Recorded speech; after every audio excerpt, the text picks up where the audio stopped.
Yes. Big up, people. This is London is back. 12th man's back. What a show. I think the only one who held a W this week. Big up. Thank you very much for that on the panel. Everybody else hold a draw or a loss. There's no Don tonight, but I think he is going to try and jump on. He's with family. I hope he's Can going to we jump not say on. everyone I'll tell else? you what. I'm in a separate category. Don't lump me with them three. Don't lump me with them. What do you What mean? category I are you said in? everyone else had a draw or a loss. Yeah, no. Don't know.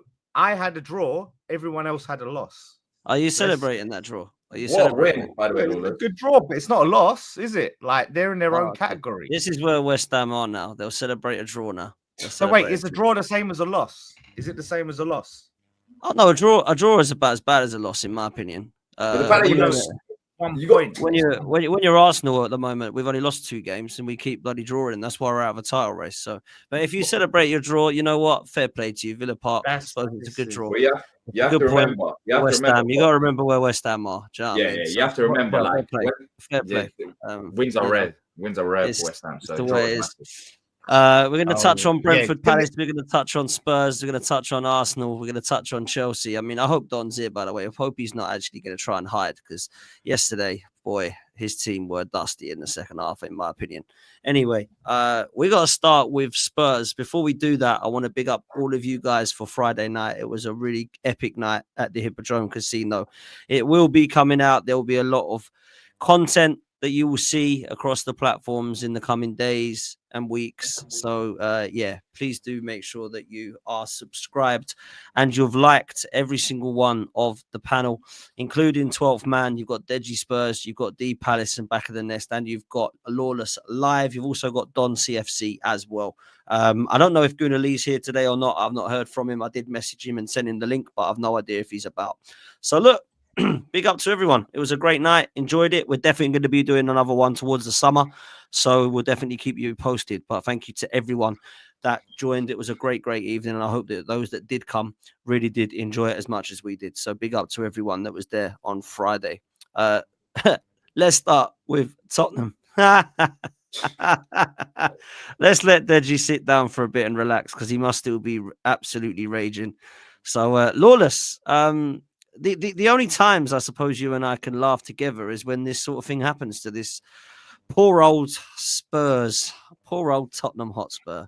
My goodness, what an absolutely shambolic job Ange Postecoglou is doing. And it continues. When Jamie Vardy dunks on you home and away at the age of 38, it is never a good sign. When Tottenham fans only 7 months ago were begging to lose against City, so Arsenal couldn't win it. Now all of a sudden they lose every week and they're moaning. So look, it's hilarious that we're going to a scenario where Tottenham Hotspur cannot do anything right. They are the gift that keep on giving. I've given up. It's not even funny when they lose anymore. Well, it is actually. I can't lie. It is actually funny. But I come to expect it now, Lawless. Do you know what I mean? This has come against Ipswich Town. This has come against now Leicester. And I just enjoy every weekend looking at how they're doing. And the first person I think of is Deji. I hope he's all right. Do you know what I mean? Because he is one of my brothers and I'm hoping that he's going to be okay and he's going to get through it. We're all there for him. Do you know what I mean? And I just want to get your thoughts on any advice because, you know, he's been saying about sense and sensibility for your channel. I think maybe Deji might need to rename his new channel at this stage because he's going to be looking up at West Ham for quite some time, it seems, at the moment, bruv. So what are you telling me, Lawless?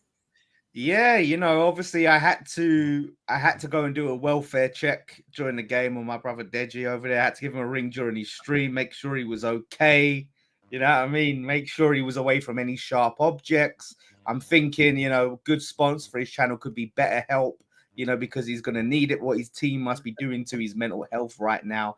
It's brutal. It is brutal. If this guy has come on the streams week in, week out, blistering my team, calling us the dustiest club he's ever seen.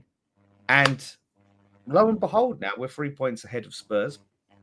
Spurs, like I said, losing week in, week out, just losing to some of the worst teams in football. Some of the worst teams I've seen, like this Leicester side, with Ruud van Nistelrooy on the verge of either walking or getting pushed because that's how bad he's been. He goes and beats Spurs in their own back garden, 40-year-old Vardy, and we all saw it. I said this last week on a stream. They eat high lines for breakfast. And what does Ange do? He's like, listen, mate, we know they're gonna do us. They eat high lines for breakfast. High line, mate. High line. Let's do it. Like, you don't give a shit. He don't give a shit, does he? He really doesn't. He's like, I don't care. We will keep losing. I'm doing things. He's honestly some sort of agent. He must be a West Ham or an Arsenal fan or a Chelsea fan, Ange. Surely he's doing it on purpose. He has to be.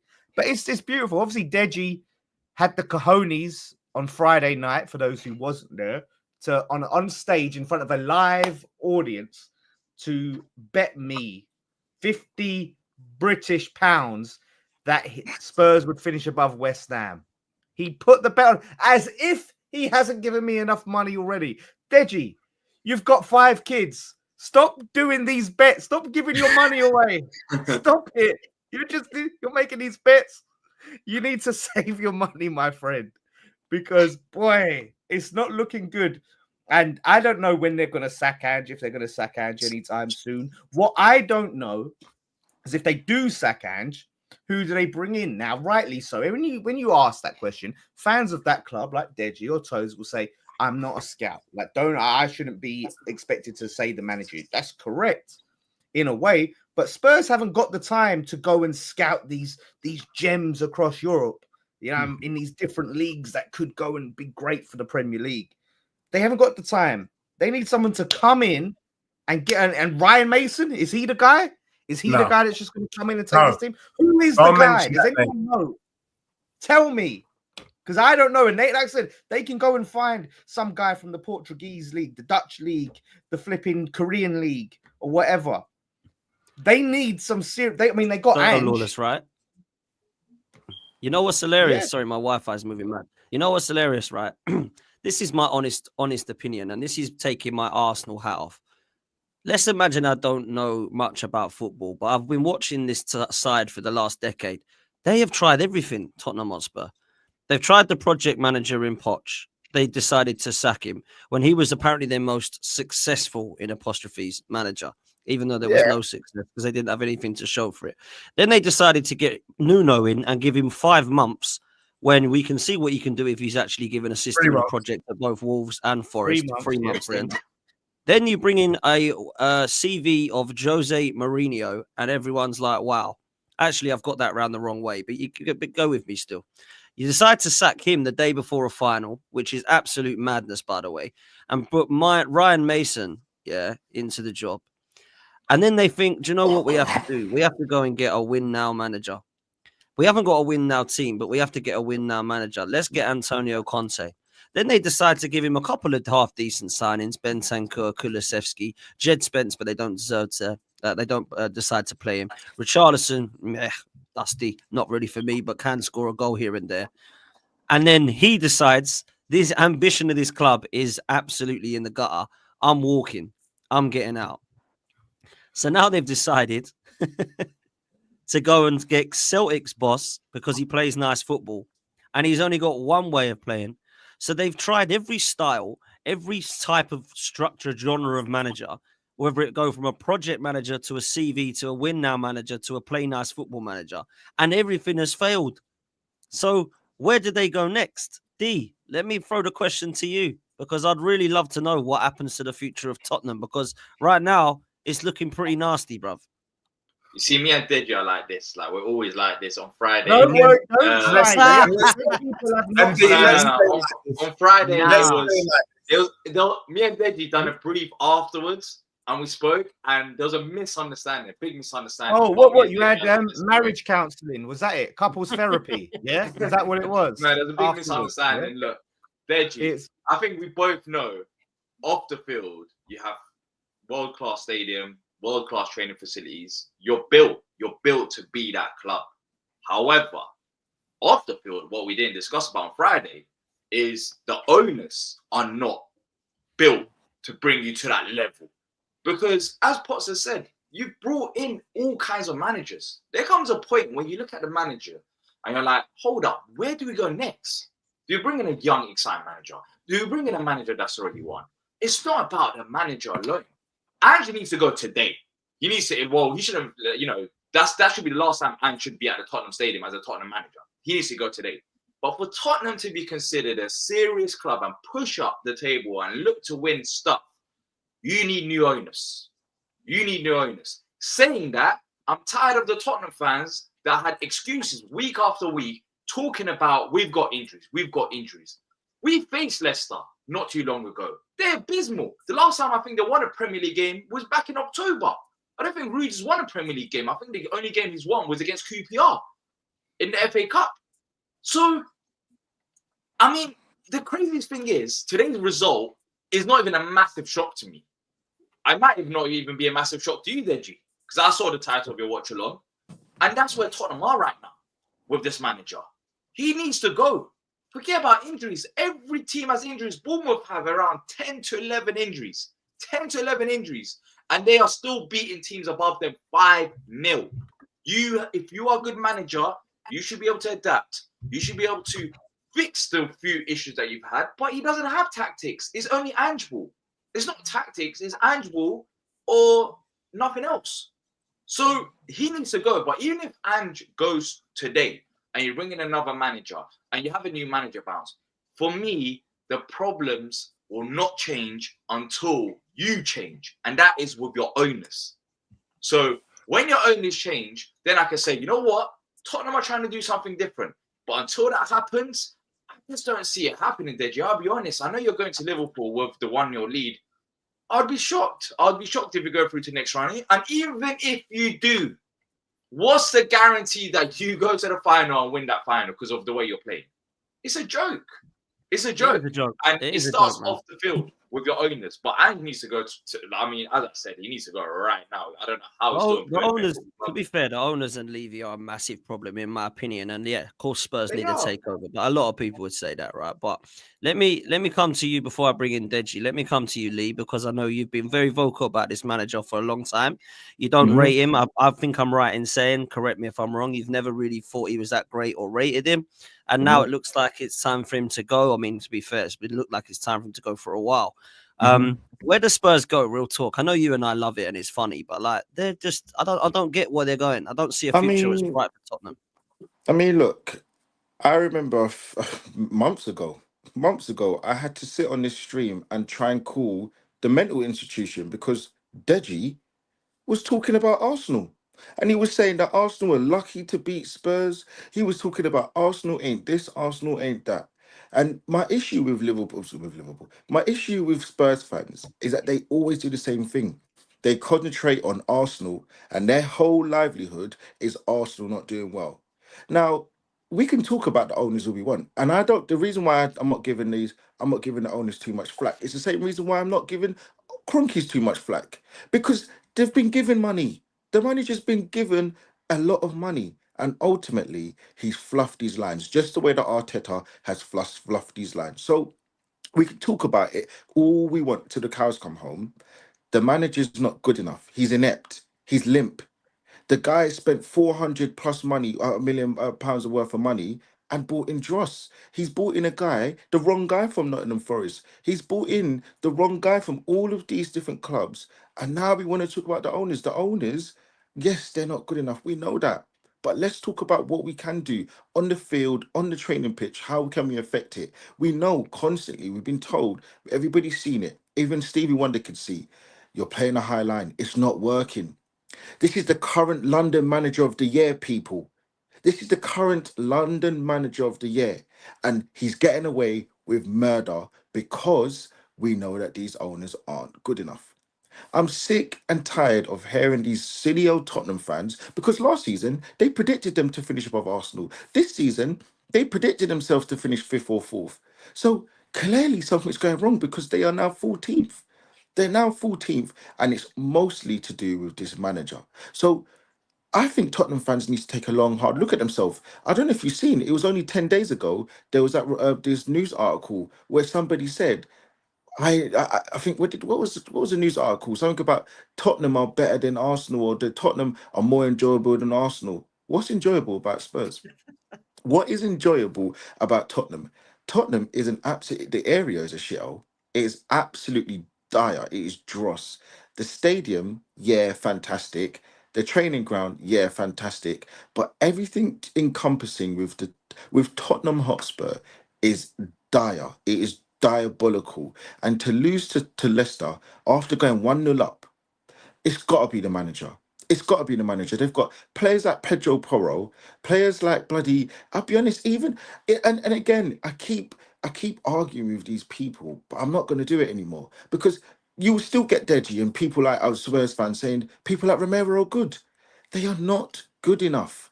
They are bang average. He's a reckless fool who deserves to have his license revoked and have his FA license revoked as well because he shouldn't be a footballer. They ain't good enough. You got all of these players. They're just not good enough. And when I look at the Spurs, Spurs remind me of my own life, and I'll tell you the reason why. I used to have a Range Rover, 22 plate Range Rover. It looked good. It looked like the perfect thing on paper. I drove it around. It was absolute crap. Do you know what I drive now? A Volkswagen T-Roc. It's fantastic. It's 10 times the car that the bloody Range Rover is. Now, that's what Spurs remind me of. They're just a paper team. They look good on paper, but when the actuality of them playing, they're rubbish. Just like that Range Rover. It's a diabolical car. I wouldn't advise anybody to get it. Go and get yourself a T-Roc. That's what you Spurs need to do. You need to get some players that you know are going to turn up and give you 100% because you've not got any of those players. You haven't got one player, and that I can look at in your team, and I'm saying they're going to give me a 7 out of 10, 4 or 5 games in a row. You haven't got one of those. You haven't got one player that's going to give you 7 out of 10. And that's the issue that you've got. That's the issue that Chelsea have. That's the issue that Man United have. That's the issue. So, people are going to think that I'm dumping on them. I've been saying this. I've been saying this for the longest time. Please, Spurs, just worry about yourself. Don't worry about Arsenal. Don't worry about Arsenal dropping points. Don't worry about Chelsea dropping points. Don't make no bets with no other clubs because you need to worry about your manager. You need to worry about the players that you've got in your squad. You need to worry about your captain. Your captain is not good enough. He's not good enough. And let's be fair, I think we have to all be very, very honest here. If Son was good enough and a player that he should be, he would have never signed a new contract. Never. If he was really about it, he would have never. Just the same way how we talk about Eze. If Eze was the player that we think he shouldn't sign a new contract. And it's just that simple. It is just that simple. So look, Tottenham, you deserve all you get. I hope you perish and burn. I hope your club folds. I hope your fans find a new sport because football isn't for you, and it's never been for you. Oh dear, Deji. I'll let you come in. You've waited patiently. You've heard from everybody, bruv. How are you feeling? Yeah, I mean, look, hell has frozen over when I sit here having to agree with 70% of Goonie Lee. Apart from the last little bit that Goonie Lee was saying, I was in total agreement until he started waffling about he hopes my team will think that would never happen. But look, let's talk about it. So Tottenham did try, and I rate Dan for picking up on that. Spurs tried, but we were always behind the curve. When we brought in Conte, Mourinho, it was because everyone told us we needed to win a trophy now, whatever trophy that was. Pochettino, we should have left him in charge. Nuno, we should have given him enough time. And then we've got Postecoglou, who clearly is out of his depth. And for me, we know he's out of his depth because several times this season, we have seen Spurs take a lead and fumble the lead. And I noticed this from Brighton. Spurs were 1-0 up at halftime today. Go on, win. This is a dusty Leicester team. And within 5 minutes of the second half, we are 2-1 down. That is my club all over. Now, I will say that the players brought in under a different manager. When you look at the Fulham team and the players they have, when you look at the Bournemouth team and the players they have, you can't tell me that with a good manager, they can't work something with a Romero. They can't work something with, a Kulusevski. Maybe they might even find and get a tune out of Brennan Johnson. But Postecoglou is a madman. And what I'm finding difficult to understand is how comes he's getting time? No other manager with this run of games gets the amount of time that this madman has got. But the problem is, Gunali is right. We have spent our time in Arsenal's shadow, chasing after Arsenal's bum. The reason why Postecoglou is still in charge today is for one reason and one reason only. Arteta. Because Arteta turned it around in the third season, we are hoping, living on a wing and prayer, that he can turn it around in our third season. The other thing is, like you said, Dan, we sacked our manager on the eve of a final. The truth is, when Spurs were under Mourinho, he had washed out every motivation from the club, that even leaving him there did not guarantee us winning. But I take the point, we should have allowed him to see it through. Postecoglou now, because of that, is staying in the job. Staying in the job as we go tumbling down the hill. Do you get what I'm saying? And for me now, I've never seen Spurs so bad. But I know the reason why we're so bad is because of this manager. We've seen a bounce from West Ham. We've seen a bounce from all these other teams. But I'm not seeing a bounce because until Tottenham change this guy, we are going down and down and down fast. And for the first time, Tottenham is relegation fodder. We are going down. Unless we change this up now, Postecoglou will take Spurs to hell. We will be standing at the gate of Hades, and he'll be telling us, don't worry, it's injuries. It's got nothing to do with injuries. He's cracked. He's out of his depth. And I can't believe Levy is giving this guy a job. So look, I take everyone's point. The thing is, when I was making my predictions earlier in the season, no doubt all of you would agree. When you have a manager, you expect your manager to improve on the previous season. If that's not the case, then Arsenal fans wouldn't be shouting for Arteta out. When you're finishing second in the Prem, how comes your job is on the line? Your job's on the line because you have to improve. Stalemate or doing the same thing is not good enough. You have to show progression unless you're at the very top. So when you got fifth last season, I'm expecting progression. Natural. Everyone is expecting that. Areola came in last season for Bournemouth. What are you seeing? Deji, hold on. Deji, the reason why we all thought that you were coming out of a loony bin is because you said that you were in a title race with Arsenal and Man City. The evidence is there. So your level of expectation when it comes to your level floor raiser is way off the Richter scale of normalcy.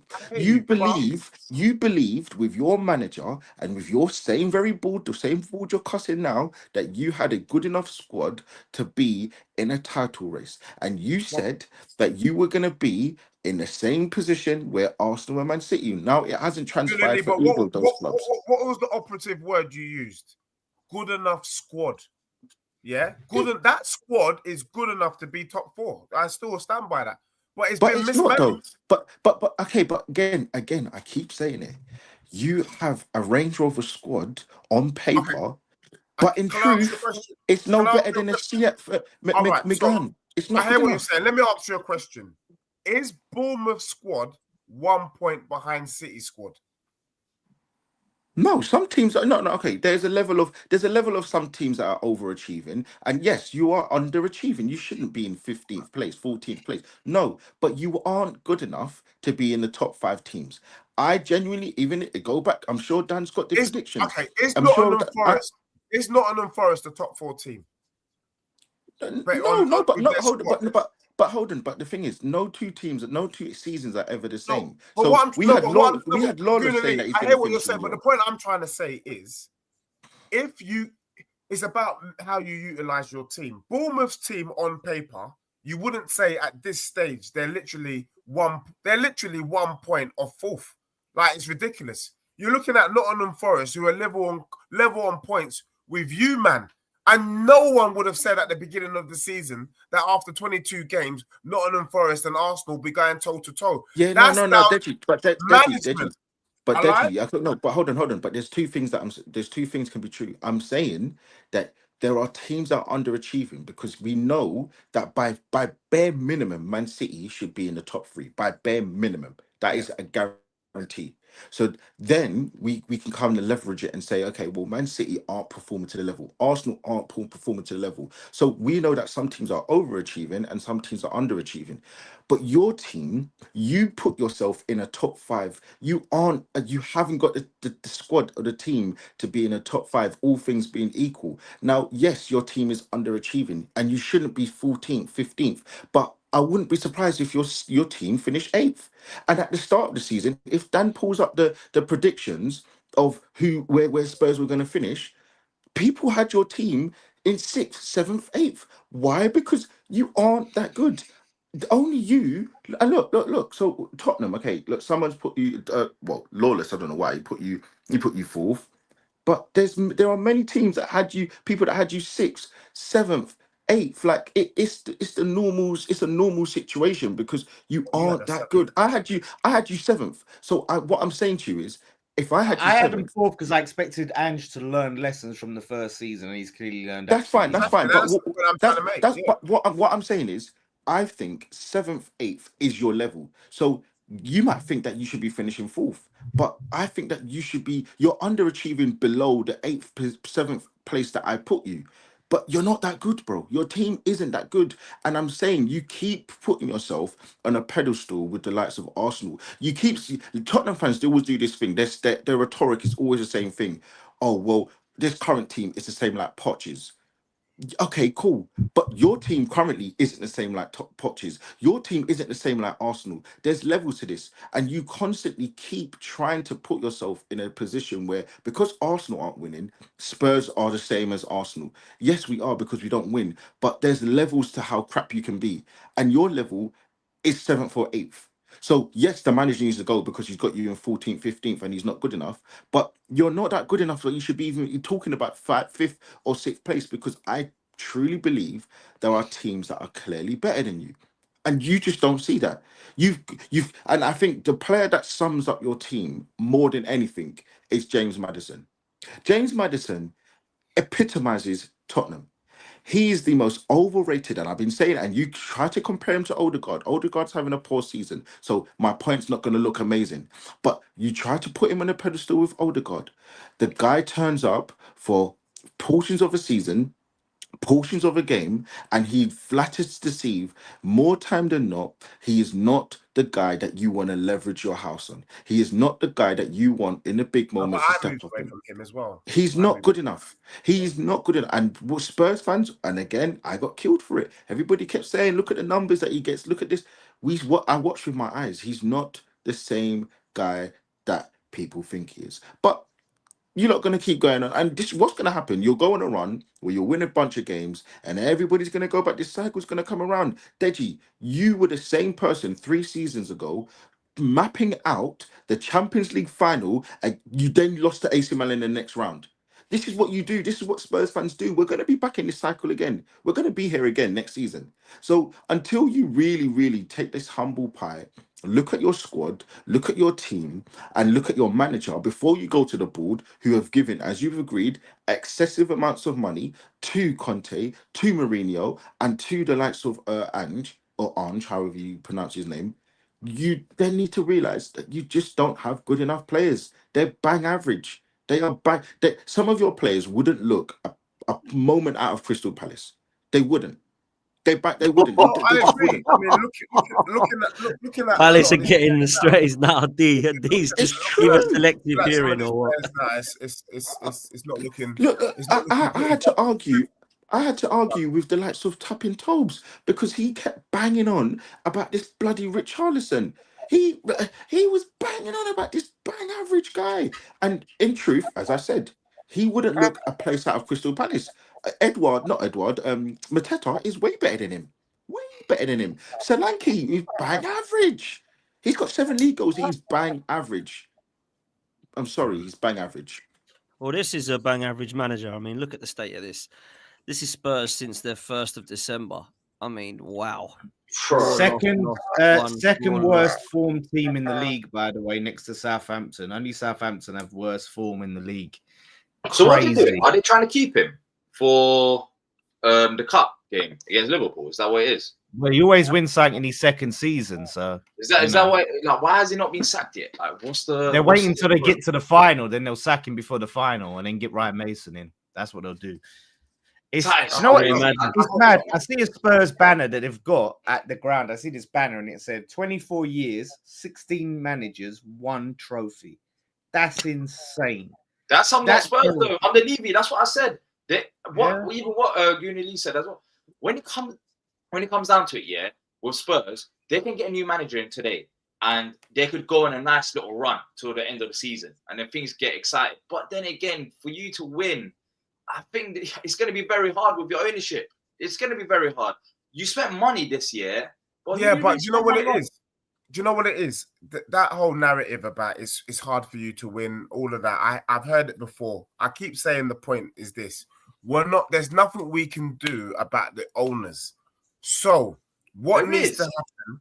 No, they're not leaving, bro. Unless someone is ready to spend, unless somebody's ready to spend £5 billion on Tottenham, it ain't gonna happen.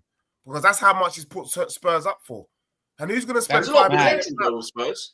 So someone with money, I don't know about 5 billion, but there's a lot of potential. But that's how much he's valued Tottenham with everything, with all the gubbins that come with Spurs. Do you get what I'm saying? What I'm trying to say is that we need a manager that can work with minimal tools and get a tune out of bang average players. Goonalee's talking about bang average players. Fulham's team is bang average. The players are bang average. And this is my point. Team is like, bro, you got Haaland rejects, bro. Banging what about Nuno? You're looking at him. You had Nuno. Look what he's doing. You're shaking your thumb for Palace. These are average guys. No, I'm not. Okay, what I'm saying is the players that you have are both on the same level. Now, I may say someone like Van der Ven, look, I like him. I think he's a good player. But Van der Ven hasn't shown himself to be this otherworldly centre-back that should be on the level of Gabriel. But that's what Spurs fans do. You haven't got Romero, for me, is not good enough. If Romero had the same sort of PR, so if Mustafi had the same sort of PR as Mustafi, if Mustafi had the same PR, as Romero, it wouldn't go amiss for me. They're the same, much of a muchness. I'll be so real with you. They're both rash. They both won a World Cup, and they both have really good games, and then they have poor games. There's no difference. I will say that there's a little bit more consistency with Romero. There's no difference. None. Yeah. I hear you, bro. I can't lie. They're just looking dark, man. But I guess the point I'm trying to make, and Goonie Lee, you've played football. A lot of us have played football on the panel. You've got what you've got. Yeah. I reckon this squad that Postecoglou has is better than the squad that Conte had, barring Kane. He's had a better squad at his disposal, and like you said, with this squad, we should not be where we are. We are underachieving. A second-name manager is underachieving with a squad. They should be out the door. Do you get what I'm saying? I'm not even saying overachieve. Let's say I would take the 7th right now. The 7th you predicted, I would take that in a heartbeat. But we are bloody 15th and heading lower. So for me, I can't understand why this brother's in a job. Any other manager in the league would be higher with this same squad. That's the point I'm trying to make. So therefore, we talk about the squad, the club problems, yes. But let's just pin this on the real issue. The manager right now ain't good enough. Because for me, if Oliver Glasner, does not do better than the previous season. So let's say he's in the job this season. If next season Palace go below, he loses his job. That's how it works. You don't just hang in there and see what happens next. That's what we're doing at Tottenham. We're just hanging in there. And I agree with this comment in the chat, LFC Monster. I would bring back Harry Redknapp. I would. Bring back somebody. I would. Harry Redknapp, Pochettino, back to the rescue. Like, this is the problem. Going around in circles. There ain't no managers out there that I can even believe that they would give. I would tell Iriola, stay put. Do not go there. Look at what they did with the other managers they've had. Same in Marco Silva, who's already been unsettled at previous Premier League jobs. He's finally got settled. I would say don't go and leave because Daniel Levy and co will not support you. They just want you to get top 4 and then get more racetracks round the bottom of their basement. That's the way I see it, man. But look, we got to move from Spurs because we'll be here all night talking about that club. Let's move to Palace because today I watched your game. And a penalty that I thought was going to be missed, then was retaken. And I don't know what your thoughts were on the game. Did you think you played well? Did you think you were crap? Did you think Brentford were really good? Talk to me, my bro. No, I think it was an average game, but the conditions were terrible. But I think the referee spoiled the game. I'll be honest, people say dark horse Arsenal, and I genuinely had no problems with Brentford. But Brentford, so far this season, is the darkest of darkest hearts. That's what they used today at Selhurst Park. There was 9 minutes added on at the end of the game due to pure time wasting. Like, the thing that annoyed me the most is the weather conditions are awful, and I was just watching guys just sit on the floor for like the whole of second half. Basically, it should have been at least 15 minutes added on. So it was just an annoying game. It was a frustrating game. I think Palace could have played a bit better, as Lee said. The likes of Eze, once again, not good enough. But then again, I do think we're missing midfielders that can get on the ball and create chances, especially the midfield too. Jefferson Lerma is very limited. He's very good defensively, but that's all he can really do. And then you got Ismail Sarr, he operates with spacing behind. So he's not really a creative number 10 as well. So it's just relying on Eze, and Mitchell is not that wing back. That's why we want another left wing back. So yeah, today wasn't a great performance. And I really haven't spoke about refs as much on here as well, to be fair, so far this season. Like, of course, there's 1 or 2 moments, but today, genuinely, back-to-back games we've had with Brentford, the reverse fixture, I don't know if you lot remember, when we scored a free kick and it got disallowed because of the ref. And today, the referee just spoiled the game. He had no control. The refs in this country are terrible. They're genuinely terrible. And I hate facing Brentford for that fact, because they got away with whatever they wanted to do. Like, it was so boring. And I honestly, on another day without that penalty, I think a draw would have been a fair result, because I don't think Brentford had much either. Like Palace, but Roman Esse came on, first touch, scored a goal, which is good. But we still need to sign one more player, which is a left wing back, which I think we will sign. We have to sign. But yeah, today's game was just, it was not it, man. It was not it. Go on, Lee. Well, feel like you're about to come in. I was going to go to Lawless. You were nodding along, so I was like... It's funny because, Arsenal fans, could you... And look, we know, Dan, we know a certain person that is an Arsenal fan. If he mentioned the weather, oh my God, it would all hell would break loose. No, but I'm not blaming the weather for the result. I'm just saying. Listen, I'm just saying it's a bit low to be. It's awful conditions. I was there at the ground. It's awful. It was awful conditions. No, but my point is, I didn't blame the weather for the win, for the loss. I blamed. I was talking like it's an awful game to go to. I was at the game. It's funny. No, I hate you. It's fine, but it's just funny because I remember you spent, I believe, wasn't it £30 million on a certain player from Arsenal, and my very words were, if you pay for this guy, it's relegation. I said we're not relegation, are we? No, I mean, you're as good as, but the guy apparently I saw a stat today that he hasn't scored a Premier League goal in 34 games in a row. Wow. I saw a stat today. How many games has he? I saw a stat today that he's got 1 assist for Crystal Palace. That's it. 1 assist. Now, this is the same very player that you spent 30 million squiddies on. 30 million. Now, look, I'm not going to say too much because I didn't watch the game. I actually, I've got my ill will towards Crystal Palace because my nephew does support them. He actually does play for them as well, so fair play to him. But I just want to say that it's beautiful to see what's going on with Crystal Palace because, ultimately... What's going on? I foresaw this. What's going on? We've literally lost like 3 games in 11. What is going on?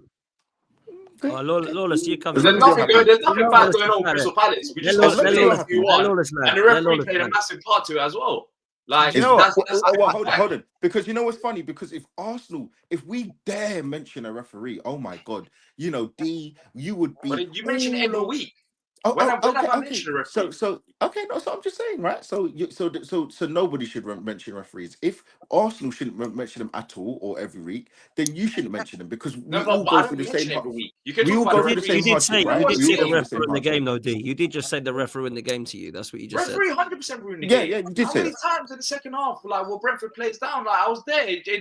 I'm talking about the weather because I was there. It was not like I'm standing there watching Brentford play on the ground. D, what we're saying to you is you're saying very logic about how the weather and the referee was affecting your result today, or you believe. I didn't know. I didn't say that. I said the weather was affecting my viewing, not the result. Well, what's that got to do with What's that got to do with it? We don't care about the second half watching Brentford play. We don't. D, I think Lawless is going to say the same thing. We don't care about your perspective. We want to know about results. We want to know about what the end result is, and the end result is that your players weren't good enough today. No one cares about the weather and your perspective.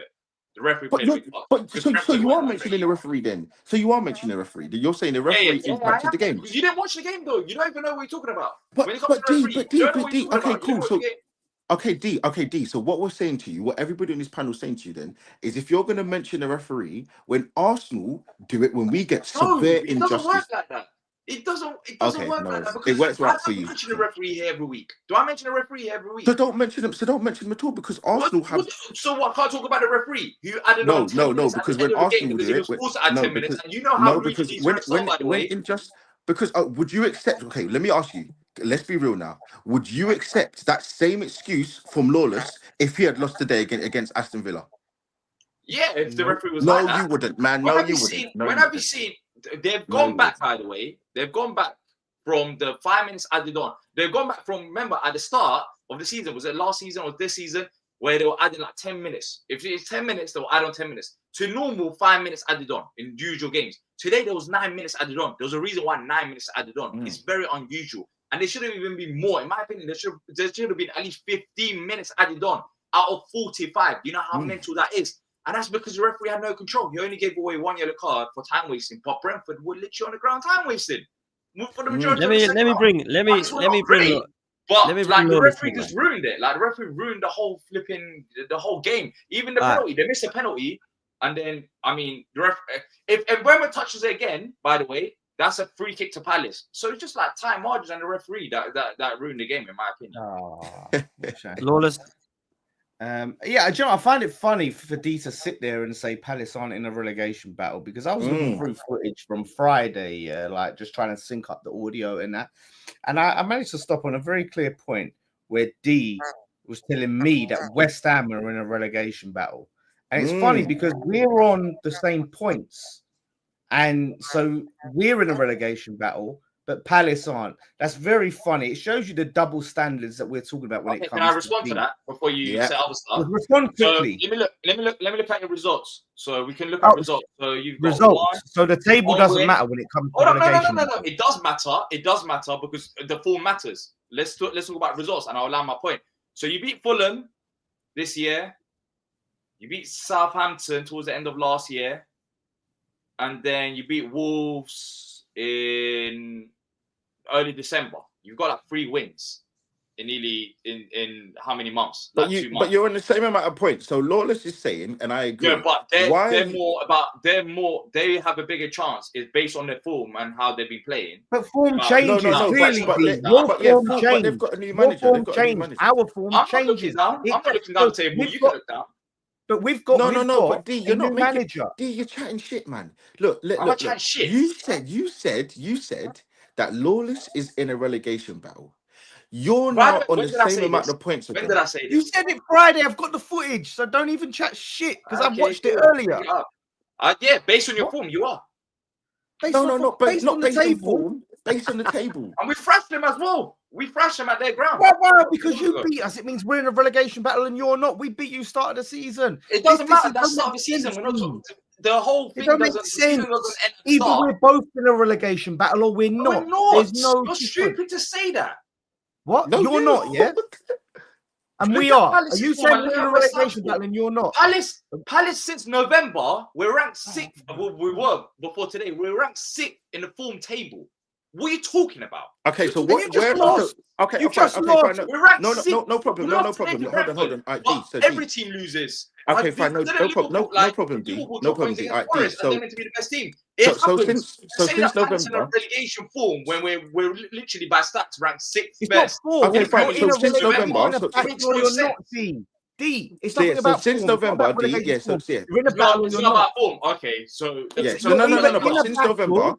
or you're not.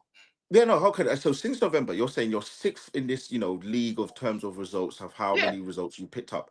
So what does that say about you if you're in the same points as lowly West Ham, who can't win a game and had to change their manager? What does that say No. about your Well, team? let me add a bit of context to that. We didn't win a game for 9 weeks. Oh, you want That's context? why. It's okay for We didn't win a game for 9 yeah. So weeks because we started the season off very slowly. So what does that say about West Ham that they're level on points with Palace? You didn't win a game for 9 weeks. no, but the reason, but you said that you knew that West Ham were going to have a poor season because the context was that they have a poor manager. So now they've changed their manager and got a clearly better manager who's No, got. they haven't.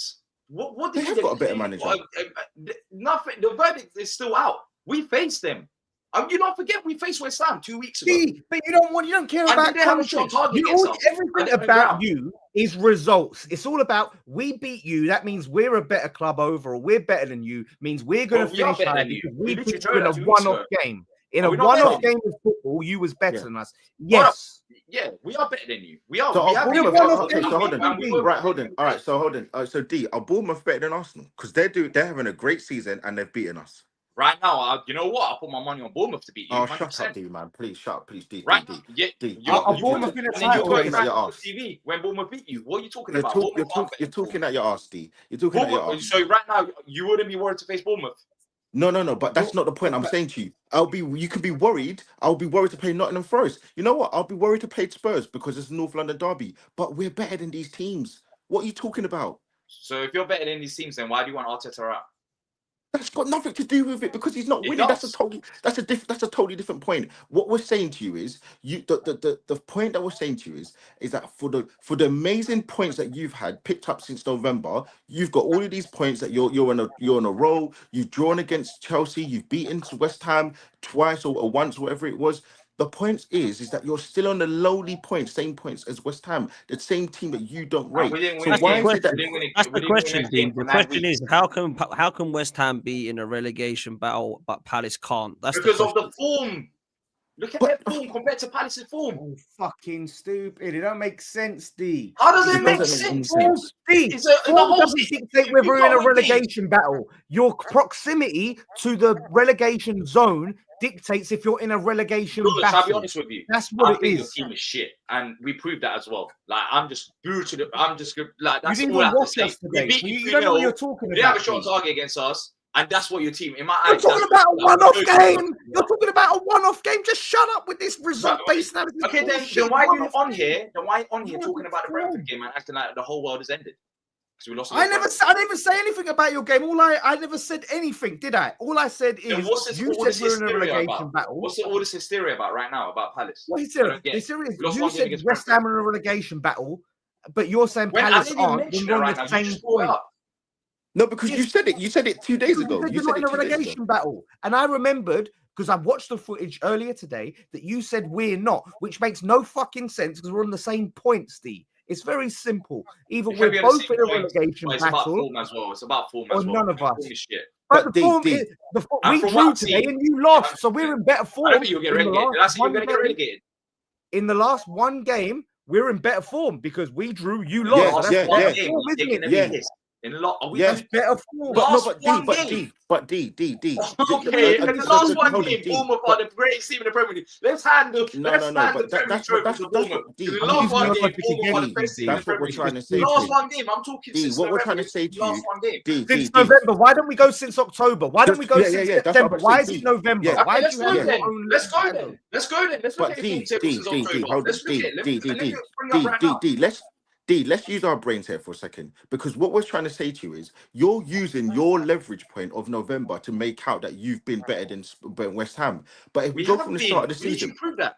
okay, fine. But if we went from the start of the season, including the first 9 weeks where you couldn't win a game, West Ham would have the same level of form as you. Hence, why you're on the same And we're level still of above them in points. the table. But What's okay, what's fine. the argument? But we sacked our manager. D, use your fucking brain. You're on the same level of points. So Yeah, that but means we've had our excuses as well. You can say your manager. You spent okay, no problem. Use your core. No problem. Okay, I fine. didn't do that. We No got problem. rid of Elise. We didn't sign a replacement. We just literally got one player no in problem. Use just your. last week. You Like, we can don't use make all the excuses. I don't excuses. care about your manager. You was the one that's backing No, your no, no. manager. D. You had Chess talking about That's fine. fourth place at the start of the season. So why? D, Form D, is you- temporary. Do you know that, D? D, Do you know no that form is problem, no temporary? problem. You can You heard talk that about saying. you can talk about your context all you like. No one's saying that you can't ever add your context in. The same way here, no one's saying that West Ham can't add their context in. But He don't care about us. but if you are saying that West Ham are in a relegation battle because they are on X amount of points and they are in a certain position in the league, then you are in exactly the same position. I didn't say about the points. I looked at the form. I watched the game with my eyes, and West Ham.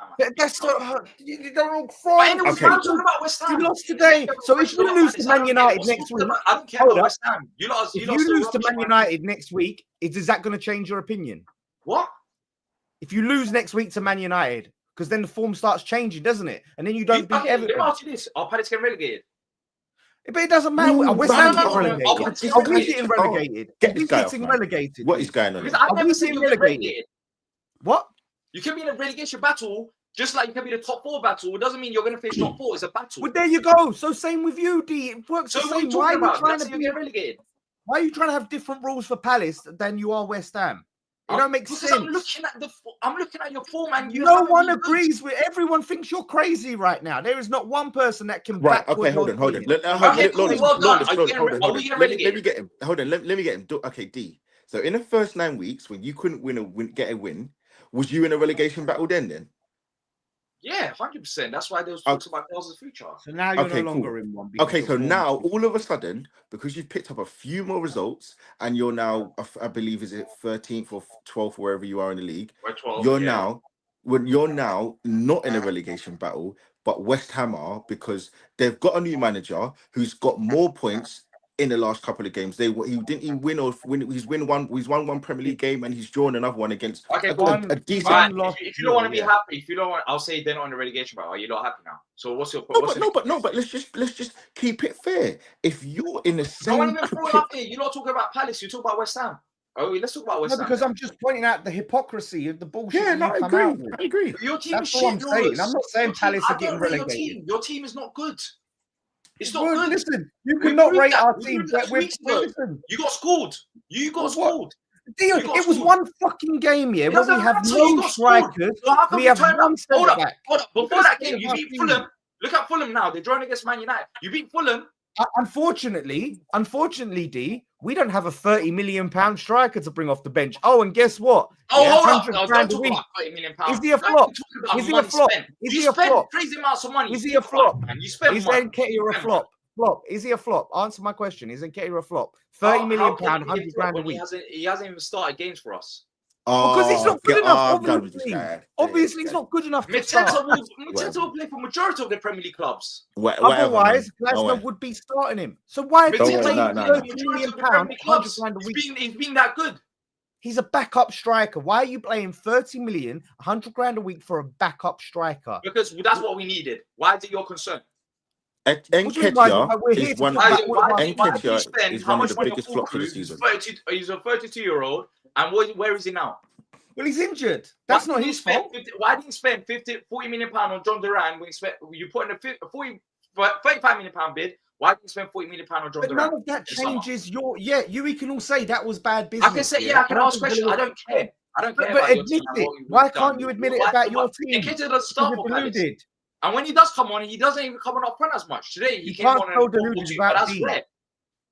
Look, man, D's gonna review him in May when it ends. But he's been. I guess he'll go. Oh well, it's not. Mateta was just too good, so we couldn't be expected to bring. It's a waste of money. That's a waste of money. The funny thing is, our £40 million striker will start for you lot. So that's a good thing. He actually wouldn't. Oh, yeah, by Yes, he default, would. because we've got no one else. I'd rather Huh? Danny Ings. I'll be honest. I've been touched. The guy hasn't scored in 34 Premier League games in a row. 34. Yeah, but the Yeah, thing but- is, yeah, it's but- very nice yeah, making but- stats, but how many of those 34 games were starts? No, don't do That's- that because you know what? You know why you can't do that? Hold on. You know why you can't do that? Because your very fucking debut guy today scored with his first touch. So it's got nothing to do Yeah, I with the know, but amount of games. that It just doesn't matter happened. about. It doesn't. He No. missed as Stop. well. Stop He nearly waffling missed and as making well. all these. Stop making your crappy Yeah, excuses. but it's a striker. Your You're guy. talking about Your you're talking about winger number 10 compared to a striker. He's a yes. striker. Okay. So I'm Is he talking not about a a striker. striker? His goal. Wait. Hold on. So what is Nketiah's job as a striker? What is his job to do? Shall I tell you one thing? Do you think Mateta's a scrub? No. Stick on the Do you point. think Stop Mateta's a scrub? waffling about other things. No, Stop I'm not waffling about other waffling things. though. I'm What giving is- you a valid what- point. No, What has he done with his time? Answer my question. What John is Durant Nketiah's comes off job? the bench and scores goals. He maximizes his minutes. Yeah, John Durant Nketiah comes does on not for who? maximize his minutes. Yeah, The time John he Durant got- comes on for who? For Ollie Watkins. He goes up front. There's times when Nketiah comes on, he doesn't come on for Mateta. There's times where lately he has. But like, I won a penalty against you lot, Lawless, when he came on. Yeah, because No, that wasn't you're giving him good time. play. You're That was giving him till May. We're going to go round You know this why I am down. Potts? You know why I am Potts? Because it took 3 years. Mateta, You're just I deluded. watched Mateta for years. And when he first joined Palace, Mateta couldn't jump for a header, let alone score goals. He couldn't jump for a header. It took us a few years, and look at him now. He's completely transformed as a player. His first touch, his finishing, decision-making, everything has transformed. It took him time. I'm not going to write off Nketiah when he's coming on. Okay. Sometimes Look, when you're giving coming till on May, front, review it and see what happens. I think it's a bad signing so far. Things can change. I'm with you, but it's been a bad signing. Let me bring Deji in quick, man. You've been sitting there chilling. Dej, what are you saying? West Ham Palace, before we move to West Ham, because I do want to quickly to ask Lawless a question on it. I mean, look, what are you saying, bro? West Ham Palace, it's got to be one of the most dustiest discussions I've ever heard in my life, to be honest. But you know, in all honesty, they're doing better than Spurs. Do you know what I mean? Crystal Palace is not at risk of getting relegated. West Ham is no longer at risk of getting relegated. I'm sitting here while I was listening to this thinking, right, the one team that genuinely is at risk of getting relegated is my club. You get me? Tottenham, Leicester, Wolves, Ipswich, and Southampton. They are the 5 dustiest teams I've ever seen in my life. So for me, wading in on Crystal Palace and West Ham, I haven't really got much to say. These are teams that we discussed it on Friday. They're just based in London. And I don't mean that in a disrespectful way. They're in London and they're competing. And it's a pleasure to be, it's a pleasure for them to be here. But they're safe. My team, though, I think someone in the chat confirmed that there's going to be an announcement at my club at 10 o'clock. Thank God for that. We all know what that announcement's going to be. Postecoglou's out of a job. And I'm hoping it's not bloody Ryan Mason because I'll bang my head against the wall. I'm hoping they've managed to twist Areola's arm and get him in the next couple of days. But yeah, that's all I have to say about that. Big up, man. Look, Lawless, Potter's come in. West Ham, if I'm honest, yeah, it started to look a little bit better. I mean, I didn't think it was going to get much worse because Lopetegui was a joke. Today, I watched the game and I thought there were some good performances individually and as a collective, to be fair. I watched the game and I know that I was tongue-in-cheek saying don't celebrate draws. But do you know what? You take that as West Ham at Villa Park because it's a tough place to go. And we've lost there a few times, right? So I think you can start to look up now and actually look at what your club and squad is and actually look at what you can try and do because you've spent a lot of money on this squad. So Paqueta today, some individual performances actually more than just Paqueta I was really impressed with. I quite like Max Kilman, I've got to say. I always liked Max Kilman as a centre-half. Thought his tackle was outstanding today in the first half, was it? So, yeah, talk to me, my bro. Yeah, listen, I was very impressed. I think first half wasn't great. Defensively, like you said, there was some good stuff in there, Kilman and that. And when you realise that Kilman is playing in a back 3 with 2 fullbacks that are over 30, it makes you realise how good he actually was today because we have 1 centre-back and that is it. And you just see how depleted the squad is up front. it was so hard to get anything going. We'd get on the ball and there was no real outlet. Whatever Potter said to them at halftime clearly worked, because we came out as just a different team. We dominated. We had 39 touches in their box. We had, multiple clear-cut quality chances. I thought the ref was poor. I'm not going to bang on too much about the ref, but he was poor. There was some situations where you think maybe something could have gone against us there. But, ultimately, I'm coming out of it and I'm impressed. Like, people say, oh, yeah, we're a crap team. We're a crap team. What he's able to get out of what we've got is very impressive. And we've got Bowen and Somerville to come back. They're on the cusp. They could be back next week for Chelsea. So the fact that we're playing like this and we're eking out these results, yes, we was poor against Palace, right? But that's a win, loss, draw. That's not bad after taking over that disaster of Lopetegui, a team that was leaking goals for fun, and now to come and see us looking forward.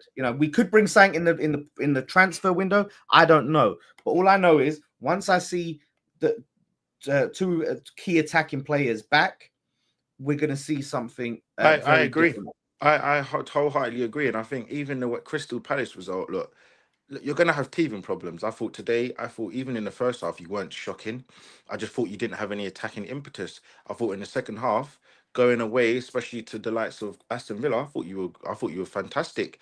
He's getting a tune out of Paqueta, who we know is very up and down. And listen, I think you're in a good place right now. Like, you can't expect wonders. I just think you need to get a bit more solidarity in your midfield. I think if you got a nice 8, left 8, or put Paqueta in a 10, and get a solid 8, and then get a nice 6, because you don't have any solid players in those positions. It's Souček. Not for me. He had a header in the second half as well that he ballooned over. I don't know what he was doing, but I think West Ham. I think you're in a decent place. I think you can't ask for wonders with the players you've got, but I don't feel like you need to be worried about it. But apparently you're in a relegation battle if you're in the same points as someone else. But this is what I mean. We're a crap team. We're in a relegation battle. All this, and that doesn't match up to what I'm seeing and the context. I agree. Context. There's a lot of context. And one of the problems is we do have, I think, maybe the oldest or one of the oldest squads in the league. That's a long-term problem that Potter needs to fix. We need to get some younger players. Scholes came on, 18 years old, left back. He did not look out of place. I don't know if you guys got to see him, but he was putting in tackles, winning the ball, starting attacks, putting in some great passes, crosses. So that's something to be excited for. That's what I'm saying. We've got things to be optimistic about. So, like I said, I don't. Do you know who would be really good for your team? I'm not just saying it. I don't know if you remember Jamal Baptiste.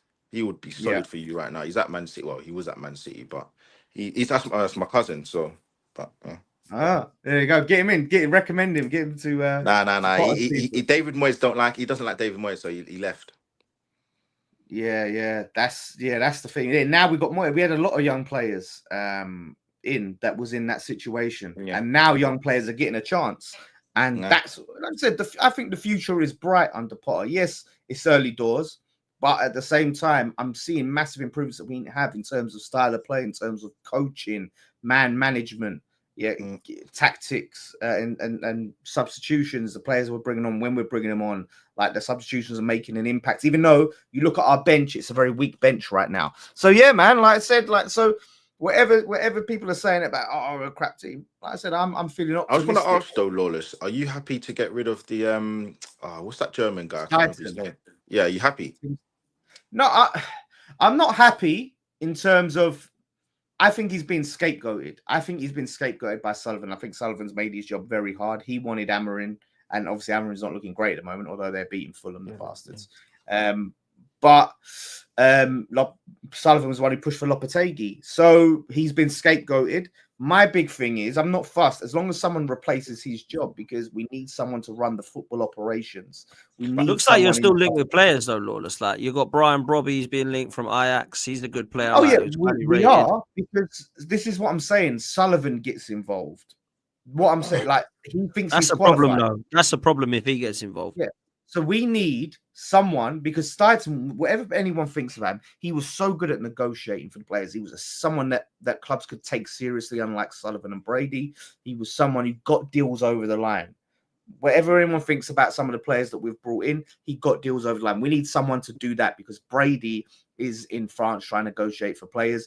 Can't happen. We need someone to sort out the infrastructure and run the football side of operations and make those decisions. Then you have the recruitment team around Potter that's going to go and identify players. And let's build that structure. But for me, anything we get this season, I look at it as a bonus. Obviously, I want to finish above Spurs because we've got a bet on. But I'm looking to the long term. It's all about the long-term future of the club. We're not going down, and we can start to build. And we're going to see, like I said, young players, because this is the key. What we haven't done, we don't give young players a chance, right? And what that means is we have a load of academy players that could be worth something, even if they're not good enough to play for West Ham.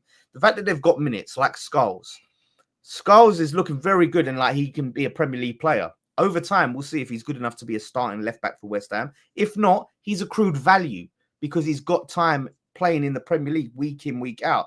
If he never plays, he's not going to get value. So when we've had these opportunities to bring players on and get their minutes, you know, we haven't done that. And that means we haven't been able to go and make those sales that will come as pure profit, bump up our FFP and things like that. So we got to look for them opportunities, and Potter's going to do that. And we've seen what he's done before, bringing through young players, developing young players. So yeah, man, like I said, I'm finishing above these two. Do you know what? Like, I don't know if Ange gets sacked. I don't know who they're going to bring. If they bring in someone that's sensible and can get something out, we'll see. But at the moment, I'm feeling confident, like I said, because the fact that Bowen and Somerville are back, should be back for the Chelsea game. We may not, with Stamford Bridge, it's always a hard place to go, but we can start picking up points. And I think we'll start to see a very different West Ham team second half. Even though we're still light and depleted, I think from what I've seen, what he's been able to get out of what we have already, add those players in, I think we're looking at a better West Ham. So yeah, man, I'll back us to finish above those two. Okay. Look, let's close on Arsenal very quickly. I've got to be real. I take the 3 points. I didn't really like the way we played. I still think the front three is dead. Havertz missed a hatful of chances yet again. Trossard and Martinelli, although they've got a bit better, I need to see more. Taking Ethan off was obviously because of the red card. As a panel, do we think that was a crazy red card? And do we think it's even crazier that Oliver has given the second yellow for the exact same challenge, if not worse, for Gomez? That's my first question to the panel. And secondly, Arsenal right now just got to keep winning. And to do that, I think they're going to need some help. We're on the 26th of January and we ain't signed anybody. That is a disgrace from the board and the ownership, in my opinion. So let's close it off with a discussion about that. I'll let Lee go last because obviously he's the gooner, but I'll let you three come in any order you want about Arsenal yesterday with Michael Oliver and touch on a transfer window, man. Do you know what, that red card, like on the surface of it, I was really baffled by it. Like when I first see it, I was really baffled. I looked at it and I thought, you know, like I said, it's not the last man or anything like that. Yeah, it was a good opportunity for a counter attack, and it was late, and I was just baffled. I kind of, okay, they're saying it's high up the leg, all of that stuff. Okay, if they're saying it's dangerous, that makes a bit more sense, but still not. I think it's harsh. I can't say it's not harsh. Now, I know Arsenal fans will point and go, well, this game and this game and this game and this game, we can do that for everything, right? We can do that till the cows come home. But at the end of the day, yeah, I thought it was a very harsh red. But Arsenal weren't great prior to that. In fact, I think that red sort of galvanized them, the sense of injustice coming out of the second half. You know, I think it gave Arsenal the kick up the arse that they needed. Whereas before that, it was very flat. And I was seeing Wolves, you know, we're getting some good opportunities. So my opinion, and you know, is you lose a player for 3 games, that's not good. In my opinion, the red actually helped spur you on to victory. So as much as, like I said, it's very harsh, but like I said, it's just confusing. None of us know what the rules are, what the rules are supposed to be. They change it mid-season, they make it up as they go along. That's what it is. But 8 red cards now as well. Michael Oliver, 8 red cards against Arsenal. What the hell, man? You know I'm not one to blame referees, but what is going on there? Apparently he's a Newcastle fan as well. Yeah, he is. I don't know what that is with Arsenal. See, I thought you liked them. I thought they were your mates. Like, you know? Yeah, I don't like him. That's for sure. D, what are you saying, bro? Yeah, I mean, it shouldn't have been a red card, but they doubled down because I think his studs were close his ankles or something like that. So yeah, they're not gonna. I don't know if you lot will be successful with your challenge, but yeah, you lot are not serious until you sign players. You're not serious. I've said this before as well. You know, beating Wolves is nice, but you're lacking players. You're lacking attackers. You've been lacking attackers since summer, so nothing's really changed there. You just have to hope that Liverpool have a massive fall off, and then Arsenal. You know, maybe with Saka coming back, there's at some point. Things will improve, but yeah, there wasn't really anything yesterday. It's like, oh, look at Arsenal. It's more about referees that we've been talking about. As you said, missed chances. It's the same old problems. But at this point, you have to win. Just win by any means, and that's what you've done. So you know, you go on to the next game against City. It should be a nice challenge. But yeah, your board and your ownership have not been serious at all. I'll be honest. I don't know how you're not signing players or how you haven't signed anyone yet so far. But maybe you might sign 2 players towards the end of the window. Maybe that's the thing. Well, that's the rumor. We're going to get someone in, but I don't know who the hell that's going to be. I'm just done with it, if I'm honest with you. Dej, what you saying, bruv? Well, you know, just taking a leaf out of Gunnar Lee's book, you know, Gunnar Lee talked about, you know, teams and where they should be rightfully in the league. That front three of Arsenal's is probably one of the... It's not a great front three, let's be real. I mean, it's not putting fear in anyone. And if we are going to judge it, you know, objectively, then Arteta's doing a bloody great job with that dusty front three. Let's be honest. That front three is not top 4 material. But what we do see is that Arsenal are getting the results. I agree with Dido. The one thing that I find extremely strange and I can't understand, because at least when you look at Tottenham, you say, well, we're not ready to spend the money. We're not ready to spend the wages. We can see that. We don't like it, but it's part of the fabric of the club. You guys do spend. You pay good wages. You can spend money on players.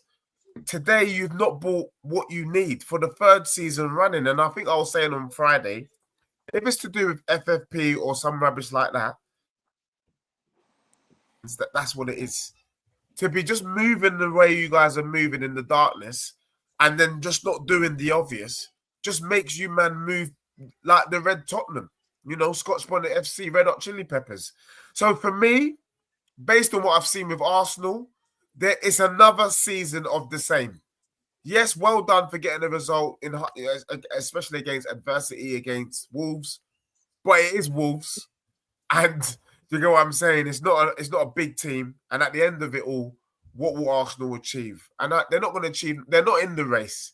Yes, mathematically they're still involved.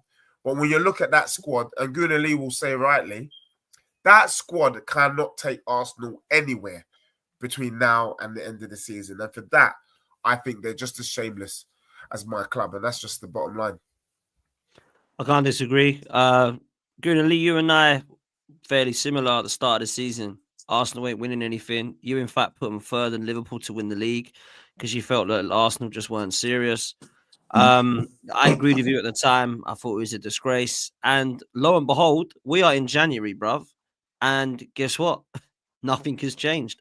We aren't serious. We don't have a board or an ownership that are serious, that have any form of ambition about winning. Yes, the Michael Oliver decision yesterday was a disgrace. But if I'm honest with you, it doesn't stop the fact that we are still not going to win the league with this squad.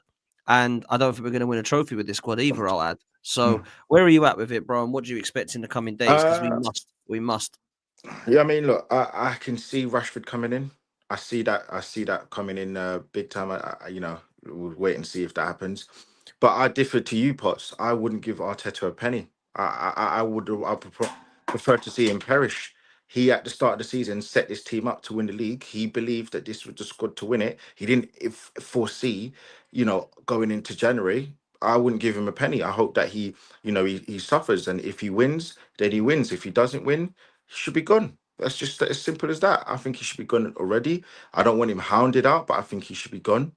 Yeah, so I'll keep it as simple as that. On the game, I don't think it was as bad as what everyone else is making it out. I don't think that Arsenal were poor in the first half before the red card. I don't think they were amazing. They were just okay. I think that's what D said as well. I think he said that were just okay. But yeah, I thought Declan Rice was out of this world, as per usual. But yeah, for me, honestly, I'm going to say it and I say it again. I would not give him a penny. I wouldn't let him do anything more with what he's got this season. He's Do you not spent think the though, money. Lee? Because I understand what you're saying, and you're not the only fan to say don't give him another penny. But is that just waving the white flag to say end the season, we're done, move on from the manager and start again? Yeah, it's to say the manager, you've had your time. Now, I'm not going to say that he spent £700 million because some of that money was to get us back to a level of normalcy. But he's had the money. He bought Kai Havertz, who I actually don't even, people cuss him. I don't even think he's that bad. People keep going on about him. He's playing poorly, fine, but he's not as bad as people are making him out to be. But ultimately, we're in a position that he bought Moreno, that we chased for 7 weeks, and Kai Havertz, who he spent £65 million on, when in truth, we could have got, funnily enough, James Maddison and Kudus for the same kind of money and another £5 million more, and you get the same player. You get two players. So let him perish, let him peril, man. Like, ultimately, he spent the money. I'm not going to say the one thing for Spurs, and they've spent £400 million or £300 million, and then not say it for Arsenal, because he's had the backing. I'm not going on at these owners. These owners have done more than enough to give him a position to propel him on to win. The players aren't doing the job, and the manager's not doing the job. It's as simple as that. You've got bloody Martinelli in there, like, as he's not good enough, innit? Like, just simple. Get rid of him. If he's not gonna win, get rid of him. You put yourself in this position. You did it. No one else. No one asked him to pay. If no one rates Havertz, it's the manager that did it. If no one rates Moreno, it's the manager that did it. If no one rates thinks Saka's been run into the ground, everybody on his panel said it. Lawless has been saying it. D's been saying it for the longest time. D's been saying it. Credit to him that Saka's going to be run out like a bar of soap. How many times has D said this? I could go on his Twitter now, or X, whatever, and I could see the same thing. I'm sorry, man. He doesn't deserve another penny, in my opinion.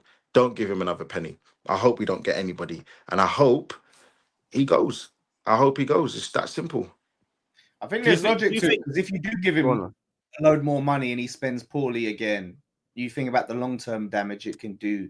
You know what I mean? Like, It's just going to be more excuses. It's going to be, if we give Arteta 60, 70, 80 million pounds now, it's just going to prolong what happens next season, the inevitable excuse after excuse. And look, everybody's been on to me for the longest time, and I see it now.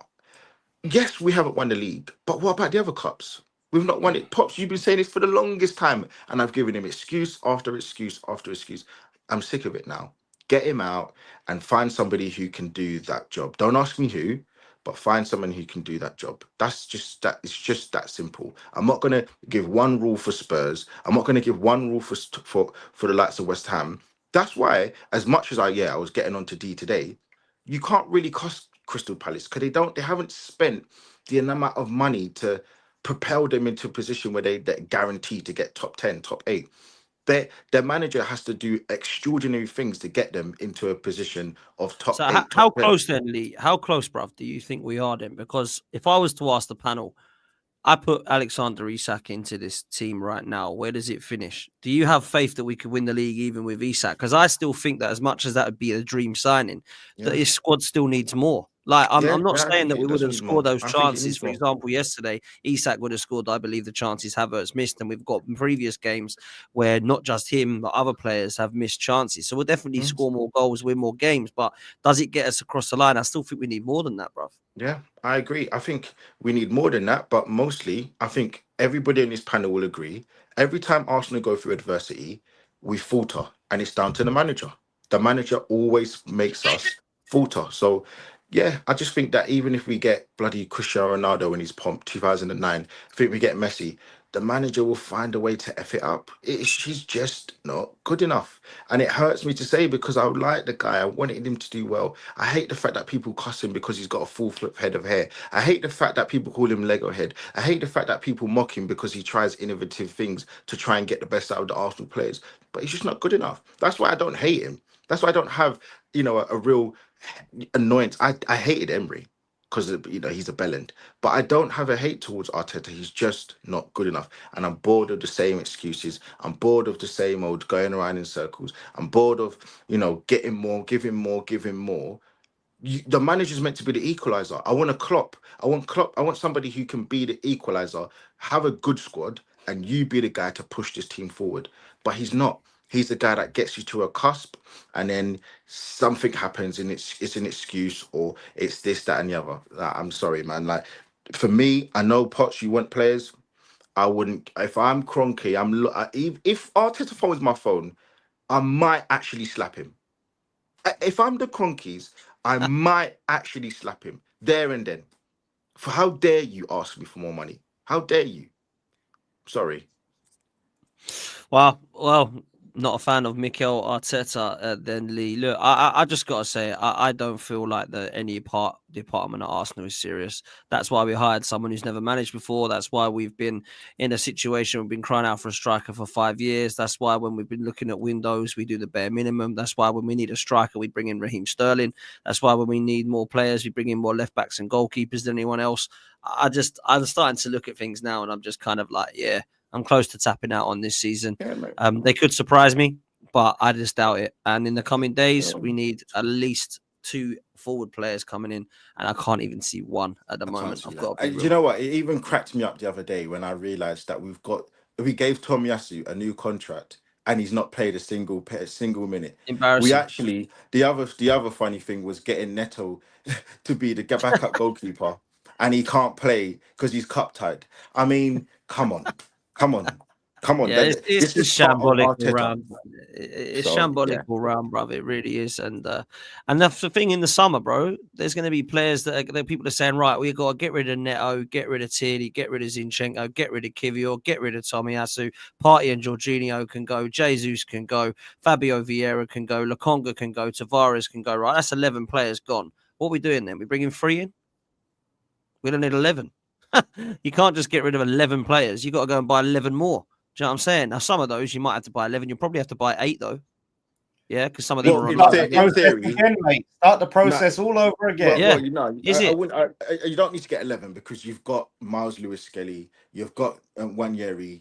We'll probably have to get 6 or 7, Lee, is my point. Yeah, I think you need at least 5 players. I think you need at least 5 players. So, look, as Lawless mocked and said, is trust the process again when you shouldn't need to. When slots come in and shown with a good squad, hence why I said they're going to win the league, which all of you by the end of the season will owe me an apology live on stream. But anyway, we won't say no more for now. You all will be owing me an apology, but yeah. We'll see, man. We'll see. Listen, we're going to leave it there. Absolute legends. Big up to every single one of you, man. I really appreciate all of you for coming on, and I appreciate everybody for being here. Make sure you do me a favor and hit the like button. Make sure you hit subscribe. Make sure you are following every single one of these guys. We've got Deji Spurs. Make sure you go watch his watch along. I'm sure you'll all laugh at that, as we all will. D Palace, Back of the Nest. Make sure you go and support the content over there. Lawless Live, make sure you go check out his watch along as well, and you subscribe to Lawless, and of course you go follow Goonally on all social media and YouTube as well. Big up to Suge, who just popped in with a super chat. Big up to Dan, panel and community. Looking forward to seeing the highlights from Friday. Love for the love to you, man. Yeah, there will be highlights from Friday's show as well. That'll be going out in little drips and drabs of content, and I'm sure that it will be put across most of the guys' panels and channels as well. So please make sure that you are following every single one of us. Take care. We're out of here. Big up to all of you. Have a great evening. Enjoy the rest of your weekend. We'll see you next time. We're out of here.